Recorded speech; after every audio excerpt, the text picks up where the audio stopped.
నివేదికలను సేకరించాం. ఫైనల్గా మాకు అర్థమైంది, అది కరెక్టా కాదా ప్రభుత్వం తేల్చాలి. కంటామినేషన్, వాటర్ కంటామినేషన్ వలన ఈ వ్యాధులు వచ్చాయి అనేది ప్రాథమికంగా మాకు అనిపించిన సమాచారం. ఇది తప్ప రైటా ప్రభుత్వం నిర్ణయించుకోవాలి. ఈ వాటర్ కంటామినేషన్ ఎందుకు వచ్చింది ఆ గ్రామంలో? ఆ గ్రామంలో ఇందాక డాక్టర్ గారు చెప్పినట్టుగా ఒక పెద్ద గుంట ఉంది, సంజీవయ్య గుంట అని. ఆ గుంట ఏంటంటే క్వారీయింగ్ చేసి కొండలను పగలగొట్టి క్వారీయింగ్ చేసిన తర్వాత పెద్ద గుంటగా ఏర్పడింది. అది ఒక చెరువులాగా ఏర్పడింది. దానిలోకి నీళ్లు ఎక్కడ వస్తాయంటే కొండ మీద నుంచి జారి వర్షం పడ్డప్పుడు వస్తాయి. కొండ మీద నుంచి జారి వర్షం పడ్డప్పుడు వచ్చేటప్పుడు అక్కడంతా కూడా బ్లాస్టింగ్ జరుగుతూ ఉంటుంది. ఆ బ్లాస్టింగ్ మెటీరియల్ కూడా దానిలో కలుస్తూ ఉంటుంది. కలిసి అదంతా ఆ గుంటలో చేరి ఆ గుంట ఇంకిపోదు, కింద కూడా రాయే కాబట్టి అలా మురిగిపోతూ ఉంటుంది. వాటర్ హెడ్ ట్యాంక్కి దీన్ని రీసెంట్గా, ఇప్పుడు ఇంతకుముందు చేయలే, రీసెంట్గా ఈ వాటర్ను వాటర్ హెడ్ ట్యాంక్కి పంపించారు. పంపించి డిస్ట్రిబ్యూషన్ లైన్స్కి ఇచ్చారు. ఎందుకు ఇచ్చారంటే తాగునీరు కాదు, వాడుకోవడానికి ఇచ్చారు. మరి వాడుకున్నారో ప్రజలు, తాగారో మనకు తెలియదు. దీనివల్లనే ఈ కంటామినేషన్ వచ్చింది, ఈ ఎపిడమిక్ వచ్చింది అనేది మాకు సాధారణంగా అనిపించినటువంటి అంశం. దీనివల్ల ఇంతమంది చనిపోయారు. అసలు వాటర్ ఎందుకు ఎక్కించారు ఆ పాడుబడి గుంటలో నుంచి అనేది ఇక్కడ ప్రశ్న. దీని మీద ఎంక్వైరీ చేయవలసినటువంటి బాధ్యత ప్రభుత్వానికి ఉంది. వరుసని టపటప మరణిస్తూ ఉంటే ఇంతవరకు కూడా కళ్ళు తెరిచి చూడలేదు. 31వ తారీఖు నుంచి అక్కడ క్యాంప్ పెట్టారు డాక్టర్స్ని.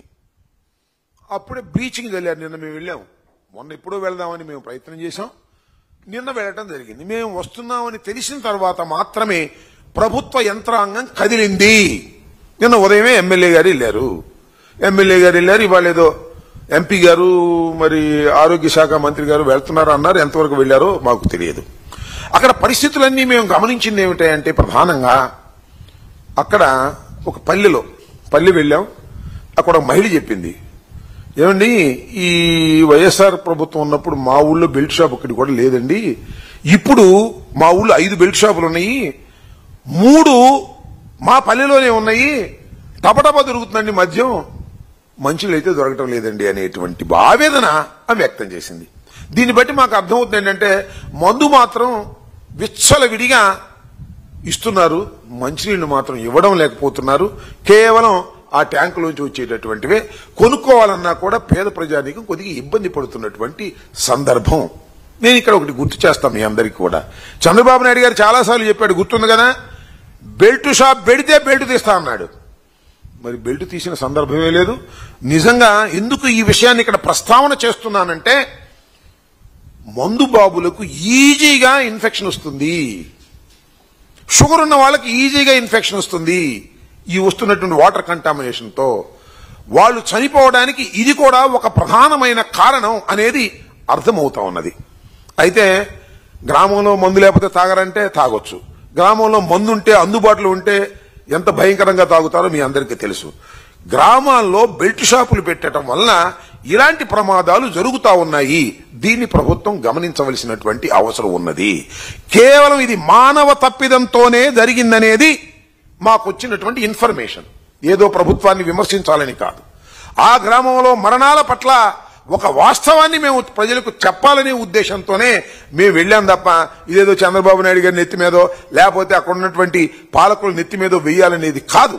నిండు ప్రాణాలు 30 నుంచి 40 వరకు పోయాయి. అన్ని ఒకే కేసు, మల్టీ ఆర్గాన్ ఫెయిల్యూర్. తీసుకువెళ్ళడం హాస్పిటల్కి, అక్కడ ట్రీట్మెంట్ చేయడం, ఇంటికి వచ్చిన చచ్చిపోవడం, కొంతమంది అక్కడ చచ్చిపోవడం. అలో లక్షణ అని ఏడుస్తున్నటువంటి కుటుంబాలను పరామర్శించినప్పుడు చాలా బాధేసింది. చిన్నపిల్లలు ఉన్నారు, 40 ఏళ్ల వ్యక్తులు చనిపోయారు. సరే 70 ఏళ్ల వ్యక్తులు చనిపోయారు, అది వేరే విషయం. 80 ఏళ్ల వ్యక్తులు, 40-45 ఏళ్లు ఉన్నటువంటి వ్యక్తులు కూడా ఈ మల్టీ ఆర్గాన్ ఫెయిల్యూర్ వల్ల చనిపోయినప్పుడు ఎంత కుటుంబం ఎంత బాధపడుతుందో ఒక్కసారి ఆలోచించాలని కూడా మనం చేస్తున్నాం.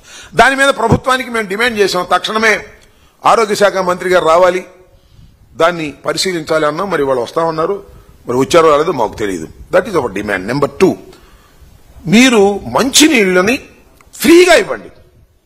ఏది మినరల్ వాటర్ శుభ్రపరిచినటువంటి నీరుని కొంతకాలం ఆ గ్రామానికి రాష్ట్ర వ్యాప్తంగా ఈ గ్రామం అనేది ఒక ప్రమాదకరమైన గ్రామంగా తయారైంది కాబట్టి మంచినీళ్లను తక్షణమే మీరు ప్రతి ఇంటికి కూడా ఇన్ని లీటర్లను ఇచ్చేటటువంటి ప్రయత్నం మీరు చేయండి. It is an emergency.